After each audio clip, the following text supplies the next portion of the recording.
Afternoon, everyone. This is Tony from her Homestead Skills. Well, things have quieted down here somewhat, and I've spent the last 2 days at my garden. Specifically went back there again today and noticed that all the peas seeds that I planted are, even though they had germinated, they're gone. So I guess the bunnies are eating them. I do have more, and I'm going to have to devise a way to probably cover them up with chicken wire or something to prevent access to them while they're still young.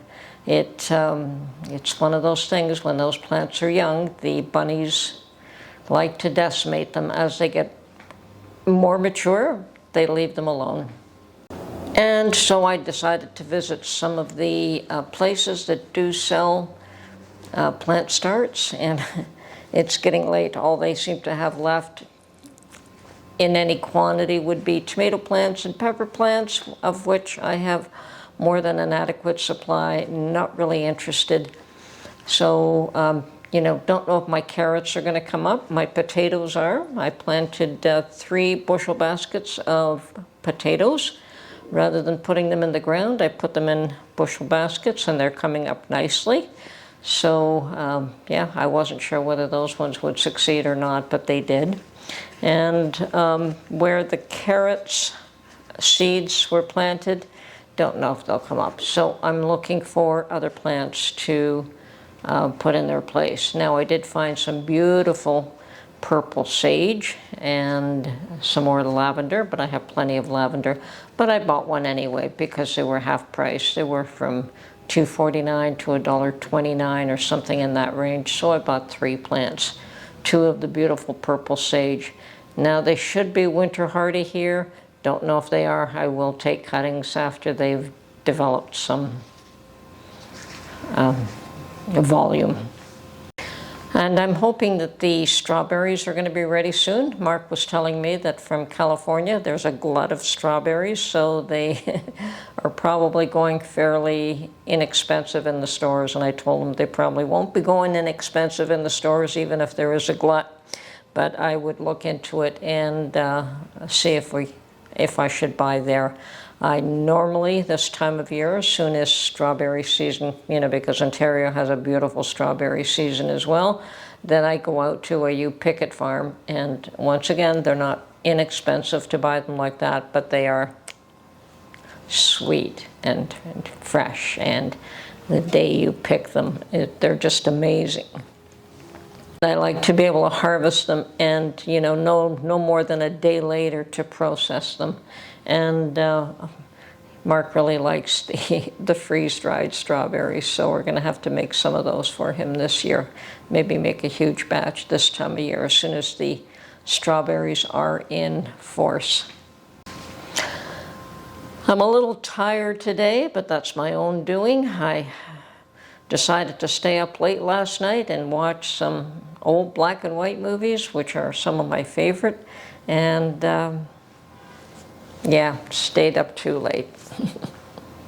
So, a little bit tired, but trying to get through today. I'm sure tomorrow will be a lot better.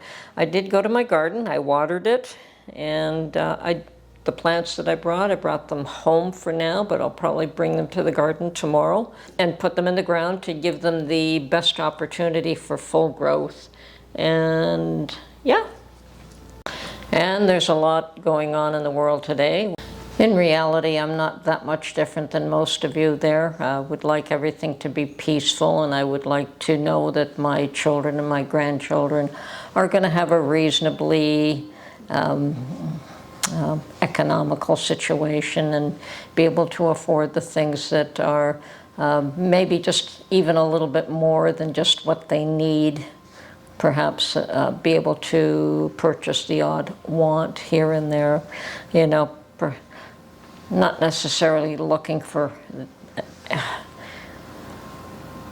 riches or power or glory, but just to lead a decent existence without too much turmoil. But I don't think that that's the way things are going. And it is unfortunate that I think some of us have to learn to speak out a little bit. I don't have an awful lot of difficulty speaking out on some things. On others, I do tend to stay a little bit quiet. I have my position. I have a right to whatever position and whatever feelings I have to be able to voice them just as much as anyone else.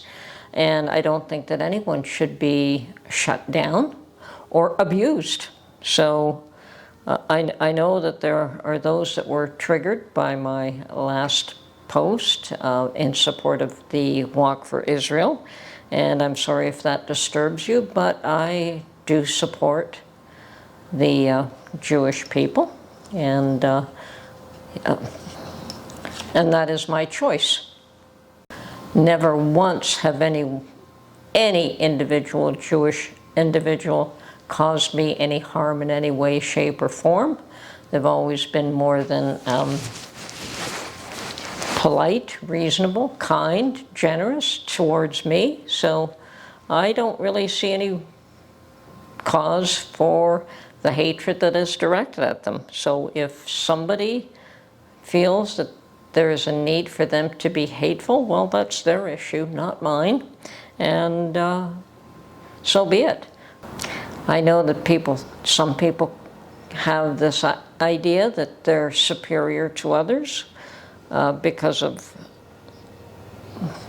whatever reason that they could put forward, that they're different, whether it's religion, whether it's color, whether it's intellect, whether it's whatever it is, status, monetary, how much money you have.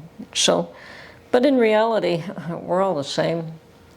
Yeah, there are differences and there are different grades of everything. The only thing that really defines the quality of a person is what's in their heart, not the external, not how well-spoken you are, not how good-looking you are, not how much money you have, not your skin color or lack thereof. So, nor from what country you come from.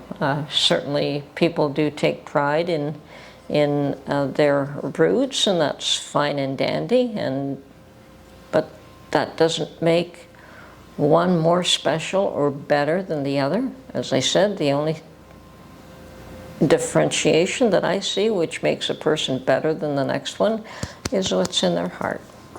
And you can't always be the judge of a person's heart, only God can. Yeah, it is time to put hate aside, if you can. One can always listen to somebody else's point of view. That doesn't mean that you have to adhere to it, or agree with it, or fight it, or get nasty about it. You know, don't shove your opinions down somebody else's throat. They're your opinions, and you're entitled to them, but so is the next person. So I think that there has been far too much division, and obviously that's intentional, because the more division, the more controllable people are. And the worst of it started with COVID, and I think that they learned, those that choose to divide and control have learned a mighty lesson from that, and they are continuing that. And we have to rise above that and ignore it and try to find the good in our brother, in our sister, in our enemies. I'm very tired today, and I probably shouldn't be posting anything. And hopefully within the next few, hopefully tomorrow I'll feel a lot stronger and a lot more able to come up with a more appropriate video. Anyway, this is Tony from Her Homestead Skills. Hope you have an awesome day. Our weather's finally getting warm again. We've had a bit of a cold spell, and yeah, that's got me down too. But it's turning around, and it's going to get hot. And I'm all for the heat. Anyway, have a good day, everyone.